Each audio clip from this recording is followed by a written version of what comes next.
वंदे भारत, आप देख रहे हैं भारत तक। आपके साथ मैं हूं सांची त्यागी। अफगानिस्तान में तालिबान के राज के आने के बाद से वहां लोग परेशान हैं।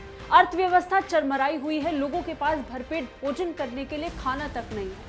इन सभी मुसीबतों के बीच में भारत लगातार अपना सहयोग अफगानिस्तान की तरफ बढ़ाता रहा है।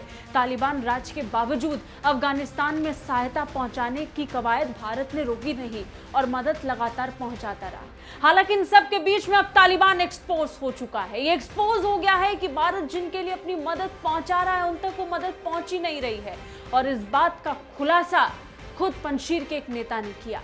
क्या है पूरा मामला, आगे आपको बताएंगे।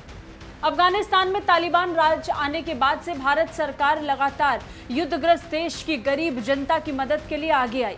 भारत ने 50,000 टन गेहूं पाकिस्तान के रास्ते अफगानिस्तान भेजा।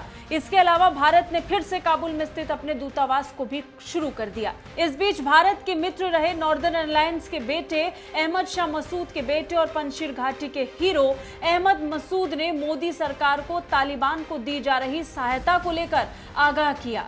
उन्होंने कहा कि तालिबानी आतंकी भारत की मानवीय मदद को अफगान की जनता को देने के बजाय अपने सैनिकों और उनके परिवारों का पेट भरने के लिए इस्तेमाल कर रहे हैं। मसूद यहीं नहीं रुके। मसूद ने कश्मीर और पाकिस्तान को लेकर के भी कई जरूरी जानकारी दी।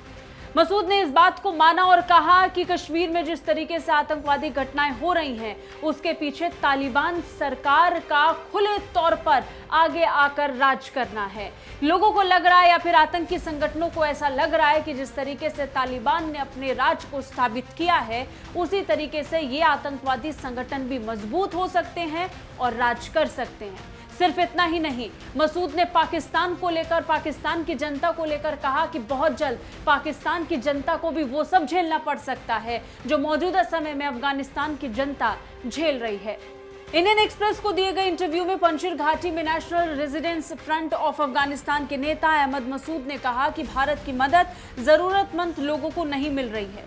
यही नहीं, उन्होंने अफगानिस्तान में तालिबान राज आने के बाद कश्मीर में हिंसा की बढ़ती घटनाओं के संबंध में बयान भी दिया। मसूद ने अपने बयान में कहा, मैं सत्ता नहीं चाहता हूं और मेरा संघर्ष अभी न्याय के अधिकार के लिए है। मेरी लड़ाई अभी न्याय और स्वतंत्रता के लिए है। मसूद ने आगे कहा, तालिबान ने भारत की मानवीय मदद का इस्तेमाल अपनी सेना और उनके परिवारों की मदद के लिए किया है, न कि वास्तव में जरूरतमंद लोगों के लिए। तालिबानी न्यायपूर्ण तरीके से सहायता का वितरण नहीं कर रहे हैं और वे जातीय आधार पर एक इलाके में ज्यादा तो दूसरे में कम सहायता दे रहे हैं।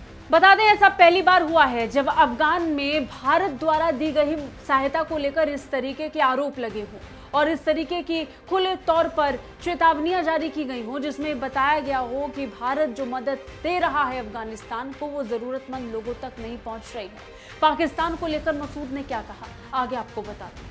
अहमद मसूद ने पाकिस्तान की कड़ी आलोचना करते हुए कहा कि वो तालिबानियों के संरक्षक हैं। उन्होंने कहा कि पाकिस्तानी आग से खेल रहे हैं जो एक दिन खुद उन्हें ही जला देगी। मसूद ने कहा, अफगानिस्तान में तालिबान राज कई आतंकी गुटों जैसे जैश ए मोहम्मद और अन्य के लिए सुरक्षित ठिकाना बन गया है जो भारत और क्षेत्र के अन्य देशों के लिए बहुत बड़ा खतरा है। कुल मिलाकर ये साफ है कि तालिबान भारत सरकार को धोखा दे रही है और पाकिस्तान तालिबान राज का संरक्षक है, जिसे मसूद चिल्ला चिल्लाकर अपने बयान के जरिए से कह रहे हैं और आगाह करने की कोशिश कर रहे हैं। कैसी लगी हमारी ये रिपोर्ट, कमेंट करके जरूर बताइए। बाकी रक्षा और विदेश मामलों से अपडेट रहने के लिए देखते रहिए भारत तक। जय हिंद।